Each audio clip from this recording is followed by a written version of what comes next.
Ça déménage, saison 1, épisode 5. Le podcast qui aide les seniors à changer de domicile. Écrit et réalisé par Isabelle Palassin et Gwendoline Cotrez. Ce podcast est financé par la Conférence des financeurs de la prévention de la perte d'autonomie de l'Essonne, de Paris et du Val d'Oise. Aider les familles et les futurs résidents à trouver l'établissement qui conviendra le mieux, Chantal en a fait son métier après avoir travaillé en EHPAD pendant de nombreuses années. Elle nous donne les clés pour savoir comment bien choisir son établissement en fonction de ses goûts et de son état de santé. Chantal nous explique aussi toutes les étapes qui permettent aux seniors et à leurs aidants de vivre au mieux cette transition. Je me présente brièvement, je m'appelle Chantal Voisin, j'ai la chance de travailler dans le milieu des EHPAD depuis 25 ans et d'avoir conçu mon activité d'aide et d'accompagnement des familles qui sont dans la problématique de trouver un EHPAD depuis 10 ans. Alors moi, je commence toujours par un rendez-vous, bien évidemment. Je vais rencontrer la famille. Alors, la Covid oblige, on a un petit peu changé la façon de travailler. Mais sinon, je vais au domicile des personnes. Et là, je vais prendre toute la notion du pourquoi, justement, de cette entrée.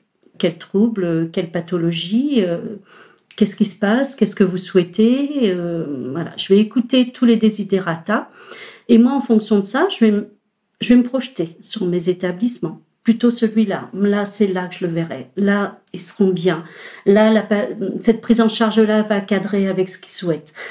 Et du coup, les établissements que je vais leur proposer, ils seront déjà ciblés. Je ne vais pas leur présenter n'importe quoi à ce moment-là.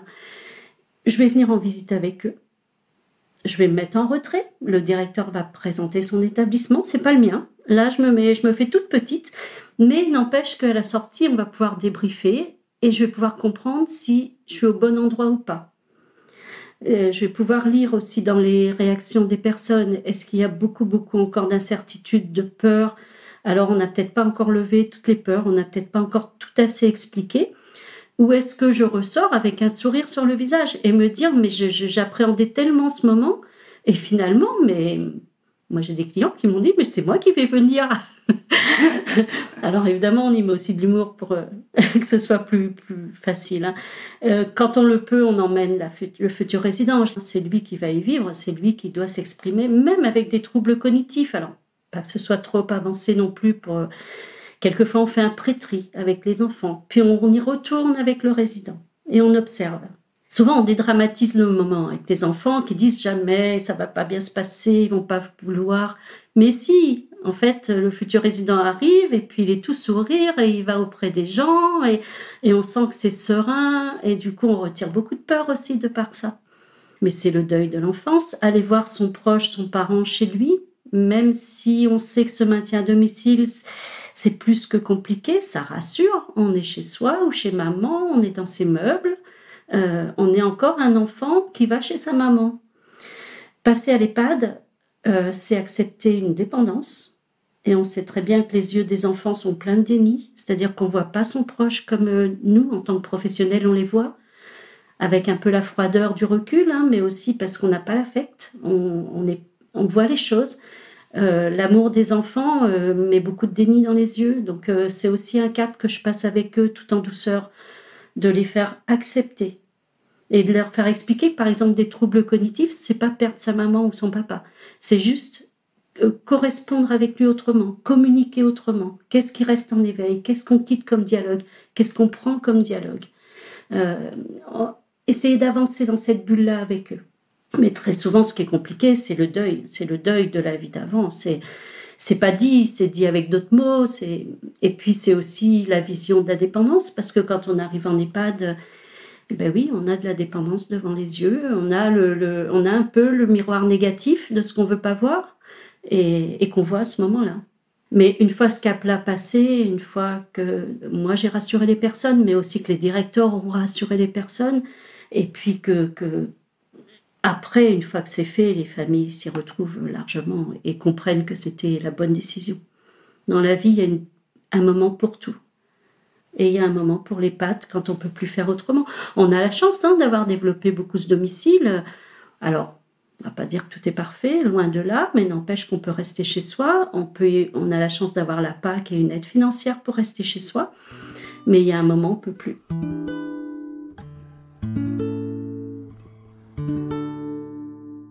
j'ai pas le chiffre exact en tête, mais c'est dans la dimension de 7 à 8 personnes sur 10 en EHPAD présentent quand même des troubles cognitifs. C'est l'AVC, c'est la démence Alzheimer, c'est le corps de Lévy, peu importe la sénilité, mais il y a quand même une faiblesse à ce niveau-là.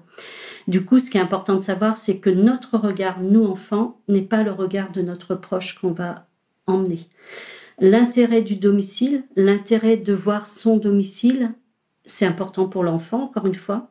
On s'aperçoit que ça l'est beaucoup, beaucoup moins pour le résident, qui d'ailleurs, certaines fois, parle de son domicile comme étant non pas celui qu'il habite actuellement, mais celui où il a habité il y a 30 ans, il y a 40 ans, il y a 50 ans, puisqu'on sait que la mémoire ancienne reste en éveil. Donc, souvent, même des personnes nous disent « Non, moi, je n'habite pas là, j'habite », et là, ils vont nous donner un nom qui a souvent un sens, puisque tout a un sens, en fait, mais ça va être l'endroit où ils sont nés, où ils ont grandi, selon l'avancement des pathologies. Donc, ce qui est le plus difficile, souvent, c'est pour les enfants. Pour le résident, si on lui annonce les choses de manière naturelle, si on lui explique un petit peu les choses, si on n'y met que du positif, jamais négatif, tu ne peux plus, il faut oublier ces mots-là. C'est un autre dialogue à avoir avec eux. Si on les emmène et qu'on voit qu'il n'y a pas de peur, souvent c'est beaucoup plus simple. Alors quelquefois plus difficile pour une personne qui a sa tête. Effectivement, là on a un deuil à faire, même si on peut emmener ses meubles, même si on peut emmener son chat, même si on peut... Et néanmoins, on quitte quand même son domicile et on rentre en collectivité, quand même aussi avec des règles de collectivité à avoir. Ça peut être un petit peu plus long. On parle de période d'adaptation, qui souvent, on dit 1 mois, mais ça peut être plus, ça peut être moins. Quelquefois, moi j'ai fait une entrée il n'y a pas longtemps, dès le lendemain, c'était un vrai bonheur, vraiment un vrai bonheur. Avec une fille qui me disait justement, maintenant papa a quelque chose à me raconter, parce qu'il s'y passe plein de choses. Donc voilà, on ne fait pas une entrée pareille, il n'y a pas une réaction pareille malheureusement, mais souvent l'accompagnement qu'on y met en tant que nous professionnels et en tant qu'enfants, en rendant tout ça naturel, positif, fait que ça va mieux se passer. Il y a 2 cas de figure. Le plus courant, on rentre en urgence. Ça, c'est le plus courant. L'hospitalisation, j'ai fait un AVC et malheureusement, je suis passée en convalescence, en rééducation, mais ma récupération n'est plus possible autant qu'avant en tous les cas. Elle est physique ou bien malheureusement cognitive. Donc, pas de retour à domicile. Les médecins savent dire aux familles, pas de retour à domicile. En tous les cas, ils vont fortement le conseiller, voire l'imposer. C'est souvent les troubles cognitifs qui ont évolué, ou bien on n'a pas vu, ou on n'a pas voulu voir, et puis la bêtise de trop, c'est-à-dire vraiment la grosse bêtise qui fait que là, le maintien à domicile, c'est plus jouable. Ça peut être quoi? La chute, une grosse chute, malheureusement, qui va avoir après des conséquences physiques qui font que je ne pourrai plus marcher normalement. Ça peut être des cancers en fin de vie, on sait que c'est incurable, on sait qu'on a encore un temps à vivre, mais on sait qu'on ne guérira pas et on a besoin d'être rassuré là, par rapport à ça, de rentrer dans un monde médicalisé. Là, on peut s'y prendre un peu à l'avance, mais très souvent, on rentre sur urgence. Donc, pour ma part, dans le cadre de mon métier, ce sont les professionnels qui me recommandent, les familles m'appellent, et puis on sait travailler dans l'urgence aussi, et on sait aussi dire aux médecins hospitaliers, s'il vous plaît, gardez-les encore 3 jours, 5 jours, on est en recherche active, ne renvoyez pas ces personnes à domicile, et on a régulièrement, voire tout le temps, une écoute positive. Il faut montrer, il faut prouver, bien évidemment, que c'est vrai ce qu'on leur dit à ces médecins, mais ils sont dans l'accompagnement aussi des projets qu'on mène. Ce sont des projets qu'on mène tous ensemble. Alors on peut, des fois en 2 jours, 3 jours. Oui, alors c'est lourd, parce qu'on rentre avec un dossier médical.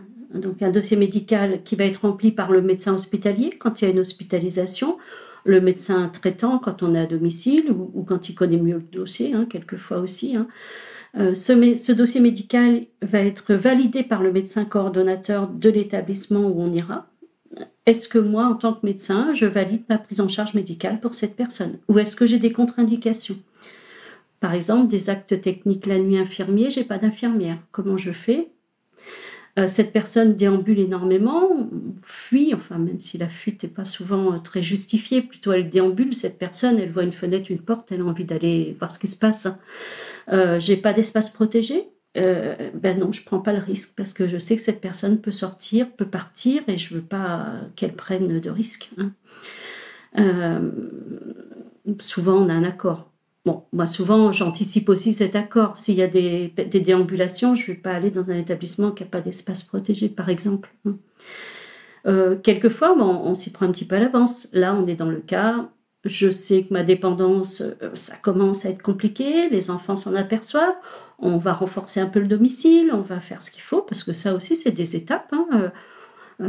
On peut avoir besoin de plus de monde, mettre beaucoup de personnel, des téléassistances, plein de choses. Et puis, mais on sait que ça ne durera pas. Donc là, c'est plus confortable, c'est sûr. Alors après, ce qui est difficile, c'est que dans une famille, on a plusieurs enfants et que chaque enfant va avoir un regard différent avec son parent.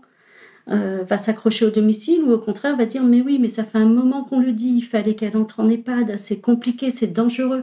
Mais encore une fois, c'est le déni qui fait ça, on n'est pas prêt. Donc des fois, c'est compliqué parce qu'il faut aussi accompagner cette fratrie à ce qu'ils tombent sur une décision commune, à ce qu'ils se soit dans la moindre douleur possible et aussi en les emmenant visiter les personnes les plus qui veulent vraiment le maintien à domicile, on va les emmener visiter avec nous pour dédramatiser ce lieu, pour dédramatiser ce moment, pour les emmener dans la décision aussi. C'est pas facile toujours, mais c'est des moments compliqués de la vie. L'entrée en EHPAD, c'est quand même le dernier lieu de vie, on le dit, et c'est vrai, même si on peut changer d'EHPAD au long de son hébergement, mais c'est quand même son dernier lieu de vie. Donc pour les enfants, c'est bien difficile. Et puis pour la personne elle-même, lorsqu'elle a sa tête, il faut intégrer tout ça, il faut l'accepter.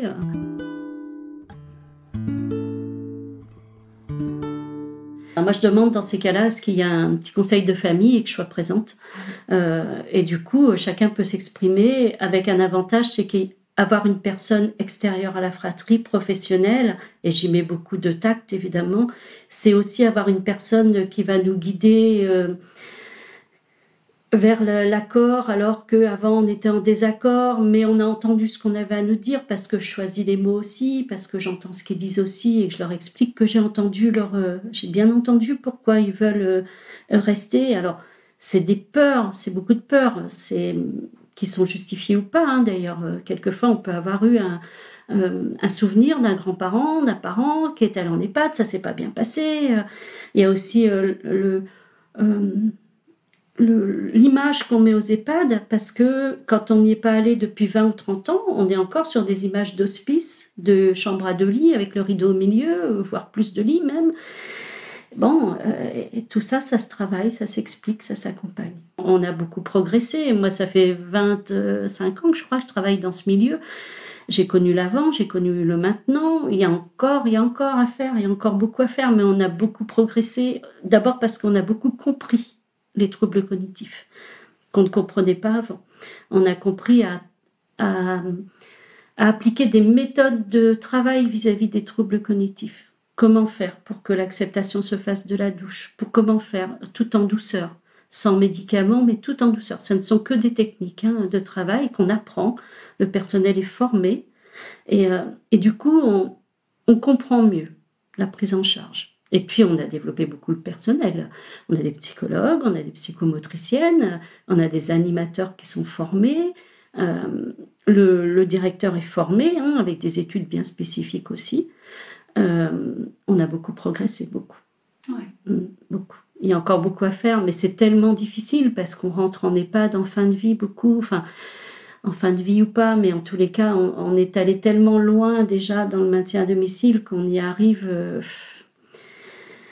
avec une vraie demande de prise en charge assez costote quand même.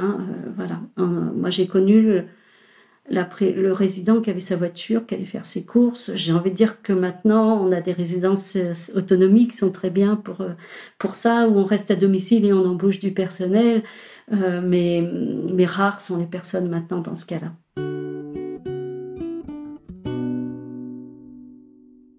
Moi, je dirais que l'établissement qui risque fort, en tous les cas à mes yeux, d'être le meilleur, ça ne sera pas forcément le plus cher, mais ce qui est primordial pour moi, c'est celui dans lequel l'équipe de direction, c'est-à-dire le directeur, sa psychologue, sa psychomotricienne, son médecin coordonnateur, son infirmière coordinatrice, l'animatrice, le cuisinier en chef, toute cette équipe-là, qui est un peu le noyau dur, Quand le directeur est en capacité de s'impliquer beaucoup, d'emmener ses équipes vers des projets, d'emmener ses équipes aides-soignantes et ASH, les agents de service hôtelier qui s'occupent de la propreté des lieux, de faire en sorte qu'ils restent, qu'ils aient envie de rester travailler pour nous, là vous avez un établissement qui fonctionne.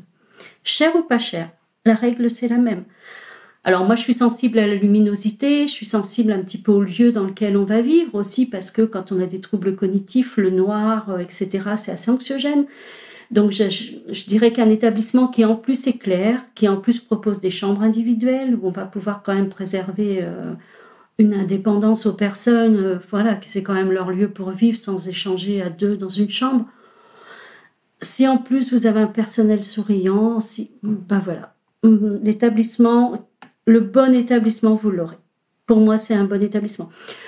On peut très bien avoir un établissement à 2 000 €, même 1 800 € en province, qui soit très bon, parce que le directeur a compris ce qu'on attendait de lui. Et puis, on peut avoir des résidences à 6 000 – 7 000 €. Encore une fois, on est sur du Paris-Lyon-Marseille, certainement. Si le directeur, ça tourne sans arrêt parce qu'il ne s'est pas impliqué, parce qu'il ne sait pas faire ou qu'il n'a pas envie de faire, puis c'est difficile. C'est un métier extrêmement difficile que de diriger un EHPAD. J'en ai dirigé un, donc je ne veux surtout pas jeter la pierre. Vous allez avoir une prise en charge qui sera moins bonne. Un turnover de direction, c'est des salariés qui vont être livrés un peu à eux-mêmes pendant un temps, qui vont devoir réintégrer une façon de travailler d'un nouveau directeur, qui vont devoir aimer ou pas cette personne, la façon dont il travaille, et puis qui vont du coup partir quelquefois. Et voilà, on a beaucoup de turnover à l'établissement. Ça marche pas bien. Alors évidemment, quand vous avez un coût élevé, vous avez quand même, il faut le dire, des établissements qui sont beaux, avec des beaux meubles. C'est aussi important de vivre dans un cadre qui soit agréable, qui soit encore une fois clair, avec des fleurs. Enfin, c'est important aussi. Le plus important, ça reste la prise en charge. Savoir être à l'écoute, construire des vrais projets de vie, des vrais projets de soins, des vrais projets d'animation qui soient vraiment adaptés. C'est pas la grosse animation accordéon au milieu d'un... C'est aller chercher un peu plus loin. J'ai des troubles cognitifs. Qu'est-ce que je vais mettre en place comme petite animation pour elle? Qu'est-ce qui va lui être agréable? Qu'est-ce qu'elle va pouvoir faire? Mais la manière dont ressortent les familles, je sais qu'ils ont choisi ou pas. Et ils me le disent. C'est-à-dire que là, je le sens même à la visite. Quelquefois, il y a des freins, pourtant des établissements très beaux, sur lesquels moi, j'aurais parié qu'ils auraient pu aimer en premier. Non, parce que il y a eu autre chose qui leur a plu dans le deuxième établissement ou le troisième établissement. Alors, ça a été le sourire du directeur, l'explication, son empathie, son professionnalisme, ça a été les sourires des salariés, ça a été le papier peint qui leur rappelait la salle à manger de mamie avant et qui rassure, ça a été plein de choses, vraiment plein de choses, plus petits ou au contraire plus grands et du coup plus de possibilités. Ça se ressent, mais vraiment, quand on sort, ça se ressent. Et je dis toujours aux familles, l'établissement que vous choisirez, c'est celui dans lequel vous sentez bien. Quand on n'a pas la chance d'avoir l'accompagnement du futur résident avec nous. C'est là où vous vous sentirez bien. C'est vous qui allez venir, c'est vous qui allez choisir pour votre proche. Alors, c'est vous qui connaissez votre proche aussi. On peut avoir habité dans des endroits très luxueux, mais on peut aussi avoir habité à la campagne, dans des petites maisons et avoir besoin d'autre chose que de luxe. Au contraire, on peut être habitué avec du luxe et en avoir besoin. Et toute histoire de vie a sa continuité en EHPAD. Ça me rappelle une anecdote d'une dame à qui on a demandé d'éplucher des légumes, puisque ça fait partie des activités qu'on propose, puisqu'on a toujours épluché des légumes dans sa vie et que du coup on épluche les légumes, on fait la soupe. Et cette dame a dit: mais moi j'ai toujours eu du personnel, ne me demandez pas maintenant d'éplucher des légumes. Et ça s'entend, pas de problème. Les enfants, c'est là où ils ont tout leur rôle à jouer. C'est de se projeter pour leurs proches là où il sera bien. Et non pas de choisir forcément le plus beau, mais où maman, je la vois par rapport à son vécu. Et où moi, je me sens bien en tant que fille. Je repars quelquefois avec des pleurs et je repars quelquefois avec des grands sourires. C'est comme ça. C'est comme une maison quand on l'achète. Il y a le coup de cœur ou pas. Voilà, c'est ça. Et le directeur, ce qu'il donne aussi, on a des directeurs tellement empathiques, tellement souriants, tellement Enfin, moi, je suis toujours en émerveillement devant ce métier. Hein. Encore une fois, je l'ai fait un peu, j'aurais pas tenu longtemps. Je vois des personnes qui, toute leur vie, ont ce don de soi de s'occuper d'autant de salariés, d'autant de résidents, d'autant de fins de vie, d'autant de familles. Voilà, c'est... Moi, le premier projet que je fais avec les familles, hein, c'est comment on finance, ça c'est sûr. On a la première solution, c'est la plus simple. Hein. J'ai un patrimoine, j'ai une retraite confortable, j'ai des économies. Hein. Là, on est sur une génération qui a été extrêmement économe. Des personnes qui sortent de la guerre ou qui ont vécu enfant la guerre et qui ont ça en eux. Moi, je vois beaucoup d'économies. Donc, ces économies, on va calculer combien de temps je peux payer mon EHPAD. Dans beaucoup de départements, on se doit de tenir 5 ans. Voilà. J'ai 5 ans devant moi. Ok, je vais financer mon EHPAD 5 ans avec ma retraite, avec mes économies et peut-être avec la vente ou la location d'un patrimoine, d'un bien. Au bout de 5 ans, on peut demander à bénéficier d'une aide sociale individualisée. C'est-à-dire une aide du conseil départemental qui fait qu'on ne va pas nous changer d'établissement. L'autre possibilité, et on l'a très couramment également, c'est je ne peux pas payer. Toute ma vie, j'ai élevé mes enfants, hein, je me suis occupée de ma famille, mais maintenant je vis sur la reversion de mon mari, ou sur une petite retraite et la reversion. Alors si j'ai 1 200 € de retraite, que je suis locataire, eh ben non, je ne peux pas payer un établissement. Mais on a toutefois la chance de pouvoir entrer en établissement quand même, pas de problème. On a en France une allocation qui s'appelle l'aide sociale à l'hébergement, qui est payée par le conseil départemental comme l'APA. Hein, ce sont 2 allocations différentes et qui nous permettent d'aller en EHPAD tout de même. Donc le schéma, c'est l'EHPAD va prendre ma retraite. J'ai 1 200 € par exemple. Hein, on va prendre mes 1 200 €. Il me manque pour payer l'établissement. Mes enfants et mon conjoint, quand j'ai un conjoint ou une conjointe, vont être obligés alimentaires. D'accord ? On est obligé alimentaire avec ses descendants comme on l'est avec ses ascendants. Du coup, les enfants vont recevoir un dossier, vont devoir donner leurs revenus, etc. C'est tout un dossier quand même assez complet à remplir.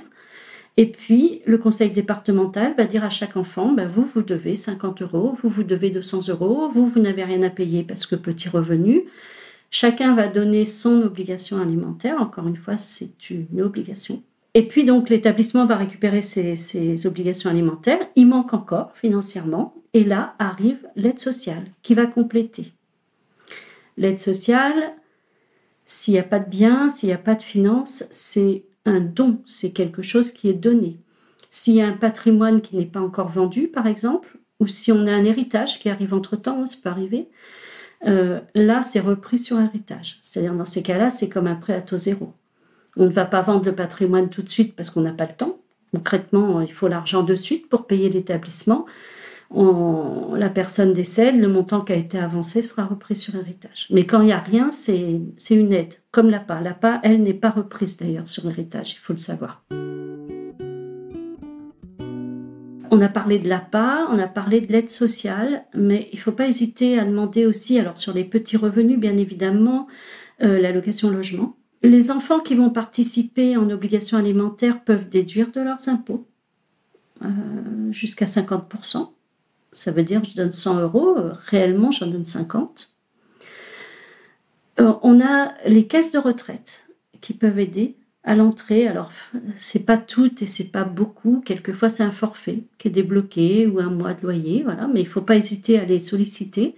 Les mutuelles, il faut pas hésiter à les solliciter. J'ai déjà trouvé des petites rentes dépendance dans les mutuelles. Donc, selon la couverture qu'on a, hein, c'est sûr que si on a une petite couverture, bon, mais si on a une grosse couverture, quelquefois, il y a des aides aussi. Et puis, il y a une aide qu'on oublie souvent. Et là, c'est dans le cas, bien sûr, des personnes qui ont des économies. Moi, je conseille toujours d'aller voir ces économies et de voir si on trouve une rente dépendance. La rente dépendance, c'est de l'argent qu'on verse un peu tout au long de sa vie et qui débloque une rente viagère dès que la dépendance s'installe. Alors évidemment, encore faut-il ne pas l'oublier, cette rente dépendance. Les assurances ne viennent pas frapper à votre porte, savoir où en est votre dépendance, on peut le comprendre. Donc à partir du moment où on retrouve ces rentes dépendance, et moi j'avoue que j'ai sauvé la vie de certaines familles comme ça, qui ne savaient pas qu'il y avait des rentes dépendance, et qui ont débloqué des rentes importantes. Ça peut aller à 700, 800 euros, 1000 euros par mois. C'est pas soumis aux impôts et c'est viagé. C'est-à-dire jusqu'à la fin de votre vie, vous y avez droit. Et donc, on monte un dossier pour prouver la dépendance. Et puis, ça se débloque. Donc, souvent, en plus, cette génération, peut-être plus, je ne sais pas, mais est assez secrète avec ses finances, ne parle pas trop de tout ça. Donc, les enfants découvrent certaines fois tous ces comptes.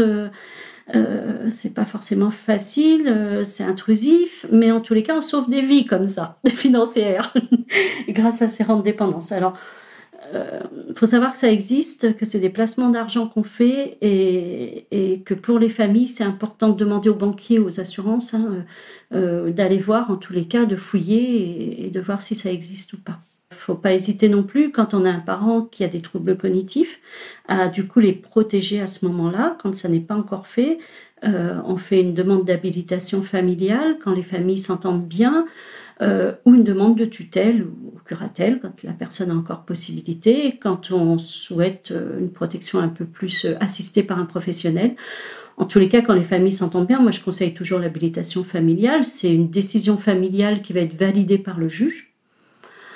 Un enfant ou 2 enfants peuvent prendre cette responsabilité, cette tutelle, cette curatelle, et là va accomplir financièrement et au niveau du patrimoine, si on doit vendre ou louer une maison, au nom de son parent, officiellement, va faire toutes les démarches. Voilà. Très souvent, quand on rentre en EHPAD, puisque c'est notre thème, on a dit il y a des troubles cognitifs qui font que tout ça, c'est maintenant un peu flou, toute cette notion de l'argent, des placements de l'argent, ça devient flou pour le futur résident. Donc les familles vont se substituer légalement à ça. Et puis, si on ne fait pas le bon choix au premier coup, ou si on déménage, c'est un contrat de location, c'est-à-dire c'est 1 mois. On a un préavis d'1 mois, on prévient qu'on quitte les lieux, on explique où on part, quand même pour être sûr que le résident ait une destination assurée correctement, et on quitte l'établissement. On n'est pas lié à vie avec un établissement. Un grand merci à Chantal pour son témoignage, et à la conférence des financeurs de la prévention de la perte d'autonomie du département de l'Essonne, de Paris et du Val d'Oise pour leur soutien. À bientôt pour de nouveaux épisodes du podcast Ça déménage.